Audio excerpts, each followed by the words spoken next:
Hoje nós vamos ter 3 especialistas nas 3 áreas, né? A professora Aldaísa Esposati, né? Ela é uma referência na área de assistência social, conhecida no Brasil inteiro, tá certo? E realmente comandou em vários momentos da história do Brasil decisões políticas, de políticas públicas sobre assistência social. A professora Sônia Krupa, minha colega e irmã da Faculdade de Educação na USP, e que também é uma referência para todos nós, né?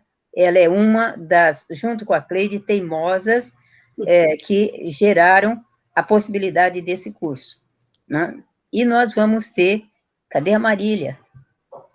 Bom, nós vamos ter a Marília, que é uma especialista também referência aqui, Marília, e que tem essa que vocês contemplam com o melhor pano de fundo, olha só os ladrilhos ali, a professora Marília, que também é uma referência na área da saúde, né? E todas as 3, sem dúvida nenhuma, conhecedoras muito da história, dos embates, dos desafios e das possibilidades das políticas públicas e das políticas sociais na área de saúde, assistência social e educação. Então, com vocês, hoje, que a gente espera, as aulas foram preparadas com muito carinho, muito cuidado, né? Sabendo que nós somos um grupo muito diferente, né? Com formações diferentes, perspectivas diferentes, e, portanto, esse trio ele vai contribuir para a gente ir gerando um discurso consensuado sobre políticas sociais, tá certo? Então, Aldaísa, é com você. Muito obrigada, Lisete. Excelente aqui ser apresentada por você e nessa experiência fantástica. Marília, Sônia, Inaê, Cleide e todos mais que aqui estão. Queria cumprimentar todos os alunos e até poder colocar, digamos, um chão para essa nossa discussão. Isto é, nós vamos viver juntos a experiência de criar, eu diria, um novo nível de relação entre as políticas sociais, que é a experiência dos serviços destas políticas sociais, uma parte deles, evidentemente, terem uma forma de aproximação e de diálogo. Mas evidente que para a gente poder chegar lá no pedacinho de chão, nos endereços desses serviços e nas conversas entre eles, nas relações que são estabelecidas, tem muita coisa para caminhar e para a gente poder entender. Acaba aqui a Lisete de nos colocar um fato histórico, isto é, cada política social nasceu num dado momento, nasceu em geral, de um lado, tanto por uma demanda popular, mas de início não foi isso marcante, mas o mais marcante foi realmente a força de corporações. A corporação médica, por exemplo, sempre uma corporação bastante ativa, que vai gerar as primeiras faculdades de medicina, né? Também a corporação jurídica. Mas nós estamos aqui, embora a corporação médica nos aproxime também da dimensão social, mas nós estamos aqui, digamos, olhando política social, isto é, quando é que o Estado, do ponto de ocidental, né, ele decide, ele assume, ele se responsabiliza por dar respostas no campo da reprodução social. Então, isso nos faz fazer um pequeno retorno para entender que o pensamento liberal, evidentemente, e vocês sabem bem, ele sempre rechaçou, não é, que o Estado tivesse presença na vida das pessoas, na vida privada. Né? Era o laissez-faire, laissez-passer. Então, a primeira questão para compreender isso é que nós já estamos entrando num formato de possibilidade histórica de um Estado que seja social.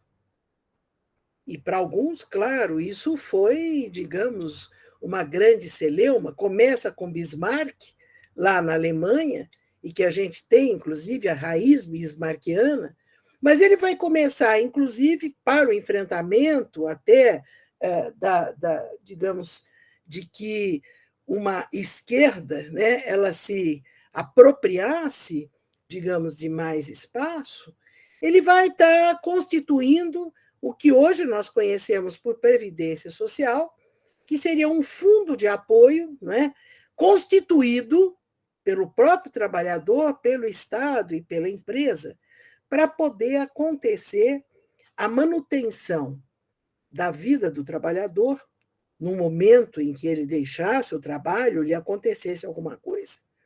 Mas então, a primeira construção deste social era um social ligado diretamente ao trabalho. Acho que isso nós precisamos reter, porque nós vamos entrar num outro campo, né, e de questão e de presença, em que o Estado vai estar mais ligado às condições de vida ou da reprodução social das pessoas. Então, vamos pensar desde uma habitação, ou de um ensino e da educação, ou do cuidado da saúde, ou das formas de proteção, e aqui podemos nos estender.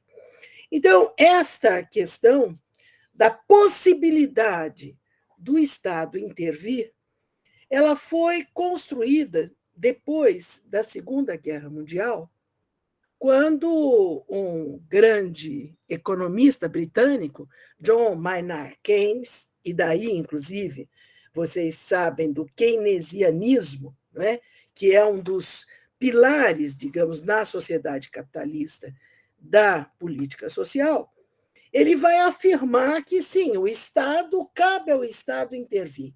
Era preciso romper com aquela atitude, né, do Estado se preservar da intervenção.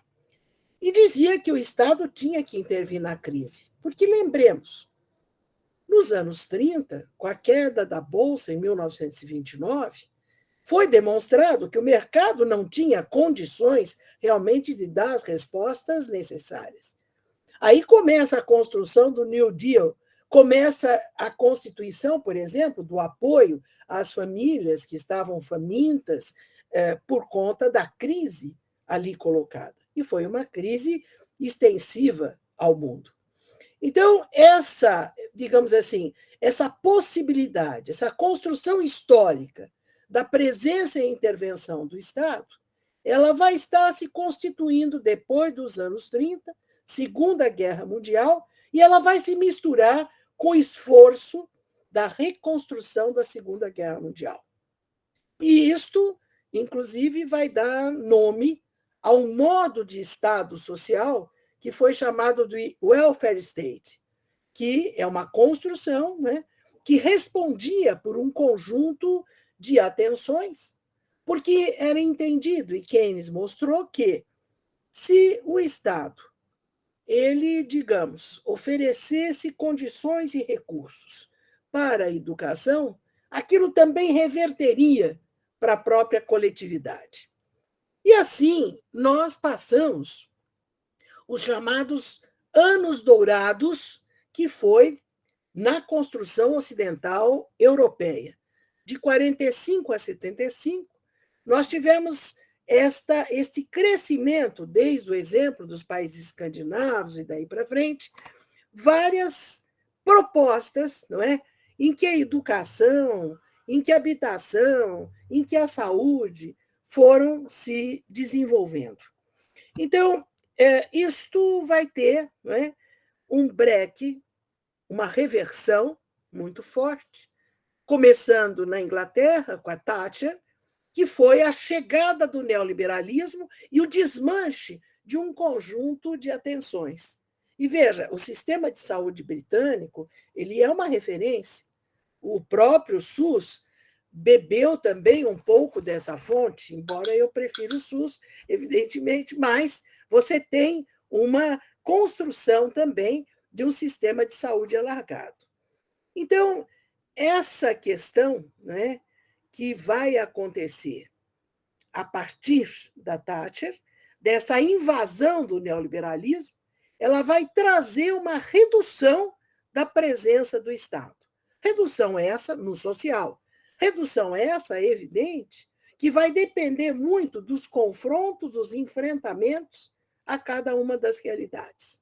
No Brasil, trazendo para cá, para eu chegar na assistência social, esta dimensão, né, apesar de já colocada em parte, muito suavemente, na Constituição de 34, mais claramente na de 46, né, a de 34, que vai possibilitar, veja, a constituição do salário mínimo, e isso é bastante importante, e o salário mínimo foi, na verdade, a avaliação, né, do seu valor foi feito a partir de uma pesquisa com trabalhadores do lixo aqui na cidade de São Paulo, por um sociólogo que era americano, Samuel Lowery. Então, nós vamos ter, inclusive, essa primeira construção de uma aproximação entre o valor do que se gasta para comer e o mínimo que se deve ter como ganho do trabalho para poder ter esta sustentação. Então, seguindo isto aqui adiante, digamos que nesse crescimento lento, esta é uma das marcas na nossa política social latino-americana e brasileira. É um lento crescimento das políticas sociais. Uma dificuldade nessa lentidão, tanto de abranger, né, os contingentes que necessitam, como de criar a infraestrutura para que essa atenção aconteça. Então, a política social, de repente, ela vai ser interessante porque ela vai construir prédios, vai construir escola, vai construir unidades de saúde, ou hospitais, melhor dizendo, desculpe, as unidades são mais tardias, ela vai ter um potencial de investimento do capital numa infraestrutura. Vai haver um interesse, evidentemente, naquele momento do desenvolvimento brasileiro, né? Inclusive que vai já beirar o nacional desenvolvimentismo. Mas não bastava, né, nós termos, digamos, iniciativas, e essas iniciativas eram, digamos, quase que paralelas assim entre a União e os Estados. Você teve o Ministério da Educação e da Saúde e tinha a Secretaria Estadual da Educação e Saúde. Quer dizer, nós tivemos uma fase toda, digamos que, uma ação por blocos do ponto de vista da política social, porque não havia musculatura e tessitura para se constituir cada política social em si mesmo. Então, nós temos, durante a ditadura, na reação à ditadura militar, na presença dos movimentos sociais, realmente pelo retorno do Estado de Direito, nós vamos ter diferentes movimentos sociais. A saúde puxou fortemente, na década de 70, vários movimentos sociais pela instalação de unidades de saúde, né? Lembro de, num movimento, digamos, uma reunião que foi em frente à Secretaria ali de Saúde, ali na própria doutora Arnaldo, de um dos movimentos da Leste, uma das senhoras que estava ali, movimentos já femininos, ela dizia o seguinte: escuta, por que no nosso posto de saúde, era assim que chamava, não tem leite? Se até cavalo no Jockey Club toma leite, por que nós não temos leite? Então, foi um período de forte confronto e que abriu, inclusive, os primeiros conselhos de saúde, mas isso a Marisa vai falar, aqui neste período. Mas o que eu queria mostrar, só com esse pequeno exemplo, é do confronto, né, no sentido da população se manifestar para ser incluída realmente na ação de um Estado social que estava se formando. E esse Estado social ele teve uma formatação mais clara, né, durante a própria Constituinte, e bastante interessante, porque em todas as proposições vinha claramente a ideia de que toda política social tinha que ter um conselho, tinha que ter um fundo, ela tinha que ser planejada. Então, essa logística, essa racionalidade que está sendo bombardeada hoje por esse governo, ela foi, na verdade, dando uma forma fantástica, né? Hoje mesmo eu tive uma conferência em Sergipe, uma conferência de assistência social, porque nós estamos no ano conferencial. E lá dizia, na cidade de Lagarto, nós já fizemos 5 conferências prévias, uma cidade de porte médio. Então, você já vê, digamos, esta fonte de vida no sentido do posicionamento do controle social.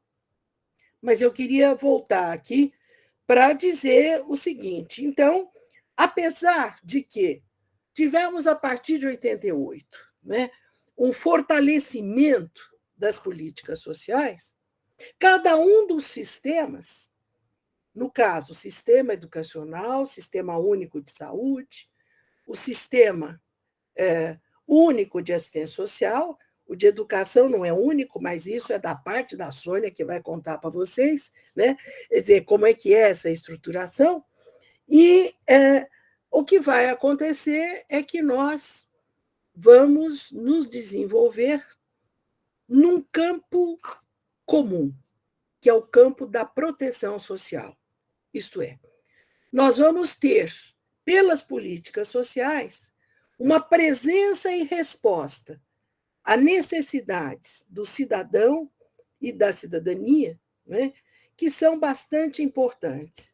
E eu, inclusive, retive aqui uma frase que foi da semana passada, na aula da Maria Vitória Benevides, em que ela nos diz o seguinte: o significado do cidadão ter direitos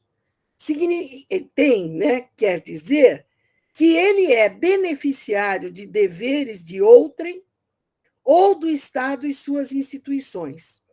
Então, o fato, né, de ter a possibilidade de ter uma necessidade atendida por uma política social significa que outrem é responsável. E aí é que está a chave da questão. Por quê? Porque a política social ela faz uma distinção clara entre o público e o privado. Uma segunda distinção clara, ela desmercadoriza, isto é, você, como cidadão, tem direito à atenção, e eu não vou usar o nome gratuito, porque direito não admite o gratuito. Eu vou dizer, você tem direito a essa atenção pelo próprio rateio dos recursos gerais e orçamentários. E aí nós recebemos a grande facada da PEC da morte, né? Ela reduzindo estes recursos orçamentários exatamente para quê? Né? Para uma redução da atenção da política social. Porque passa a ser, no caso, numa orientação desse Estado liberal, desse Estado social, pelo pensamento neoliberal, esse Estado social não tem intenção de universalidade. Esse Estado social, como está dito, e agora nesse programa Auxílio Brasil, ele é um motivador do esforço individual. Então, não é o contraponto da política social. Faz com que, na verdade, o cidadão construa suas respostas, o que vale dizer ampliar a privatização. Veja que o próprio ministro da Educação diz: não, nem todos precisam ir à faculdade. Quer dizer, como é que um ministro da Educação faz um cenário desse para a juventude? Mas eu queria dizer que, no caso da assistência social, ela vai acompanhar um pouco essa trajetória, porque também ela vai sair do campo privado em termos, porque ela sempre teve a tal da mediação das primeiras damas, porque tinha que passar, não ela como um direito, mas ela como uma caridade, um favor, um olhar para o carente, isto é, não como universal, mas sempre com uma parcela da população. Ela vai aparecer em 1938 com o Conselho Nacional de Serviço Social, que aí começa, inclusive, uma confusão de entendimento de serviço social com assistência social. E, a partir daí, vai ser criada a LBA, a Fundação LBA. Esta fundação é que dava recursos para creches, para atenção a idosos, não é? E ela atuava com organizações sociais, não com fortalecimento do Estado social. Era o Estado social que ajudava organizações sociais. Então, este processo todo, né, que foi acontecendo na assistência social, ele vai ter uma virada a partir da Constituição de 88, que vai criar o campo da seguridade social, isto é, uma proteção social alargada, e nessa proteção social ele vai incluir a previdência, a saúde e a assistência social. E ao fazer, digamos, esta construção, vai exigir que a assistência social se posicione como uma política de Estado, portanto, como responsável, dever do Estado e direito do cidadão. Isto acontece em 88, 93 vai ter, na verdade, a primeira construção da política, e vocês podem observar naquele texto da sanha neoliberal e a evolução da assistência social, nós vamos mostrando esta sequência, mas esta política, a partir de 88, ela ganha uma outra estatura, não só no campo do direito, como nos 3 entes federativos. Ela não era uma política única. O que o federal fazia não era o que o estadual fazia ou que o municipal executava. Não havia uma unidade de entendimento. Daí o sistema único. Isto é, foi só a partir desta regulação é que a gente pode dizer que hoje você fala em centro de referência da assistência social, você pode estar em qualquer ponto do Brasil, em qualquer um dos 5.570 municípios, que se sabe o que é. Porque as organizações sociais gota do amor que falta, unidos venceremos, juntos chegaremos lá. Não é, na verdade, uma proposta efetivamente que construa uma atenção e um cuidado. Então, hoje, a política ela está estruturada, e eu vou terminando já, devo estar batendo aqui, ela está estruturada, não é? Entre os entes federativos. Existe uma área de benefícios que são, em geral, na maioria, os federais, que é um benefício de prestação continuada de um salário mínimo para idosos e pessoas com deficiência, independente da idade, desde recém-nascido, né? Que recebem esse salário mínimo, mas que o per capita familiar mensal equivale a 1/4 do salário mínimo. E aqui nós temos uma grande questão. É que nós não temos no país definido o que seria uma linha básica de sobrevivência. Não vou usar o termo pobreza. Uma linha básica de sobrevivência. Não é? Ao não ter esta linha básica, digamos, de sobrevivência, nós temos essa oscilação do próprio valor do salário mínimo, que ele é baseado, né, na cesta básica, no consumo alimentar. Então, ele está muito abaixo, cerca de 5 vezes abaixo do que deveria ser, de acordo com o Diese, e, por consequência, os benefícios também do campo da assistência social são extremamente reduzidos. Imaginem que o Bolsa Família ele concede R$ 89,00 por mês para uma família. R$ 89,00 são 16 dólares,7 por mês. Quer dizer, é ridículo um valor desse tamanho, quer dizer, dessa pequenez. Já foi de outro porte, mas os últimos governos fizeram uma redução brutal. E agora este Auxílio Brasil não nos diz qual é a base, qual é a referência, qual vai ser esse benefício, mas, por exemplo, já retirou os R$ 89,00. As famílias não vão ter mais direito a isso. Antes eram 7 benefícios, agora são 5 no novo Auxílio Brasil. E tudo isso nós estamos ouvindo dizendo que há uma ampliação do Bolsa Família, que tem vários problemas a resolver no Bolsa Família, mas não este de reduzir as formas realmente de apoio, pensando aqui no apoio monetarizado, que é necessário, sim, sobretudo agora no momento da pandemia, e isso merece uma discussão específica. Mas, além disso, nós temos um conjunto de serviços socioassistenciais. A assistência social trabalha com 5 seguranças sociais, a segurança de acolhida, que envolve serviços realmente de acolhimento, crianças, adultos, mulheres vítimas de agressões, não é? Nós temos os serviços para idosos, para pessoas com deficiência, e, sobretudo, eu acho que os abrigos para crianças, já falei, mas quero reforçar. E temos também, no caso, os serviços de convívio, que são fundamentais no sentido da articulação, do encontro das pessoas, da solidariedade, do seu desenvolvimento. Nós temos os serviços que são mais voltados, para a autonomia, não é? Para a questão da equidade. Então, nós temos um conjunto de atenções em cima de seguranças sociais.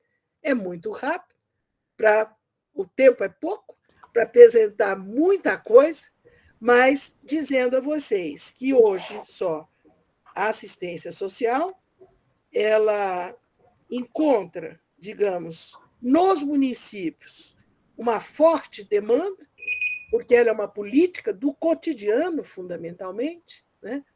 Mas, a cada vez mais, o governo federal tem se restringido, reduziu a posição da secretaria no ministério, a secretaria não dá comandos gerais para o país, aquela ausência de logística que se fala no campo do Ministério da Saúde, ela é perfeitamente clara no Ministério da Cidadania.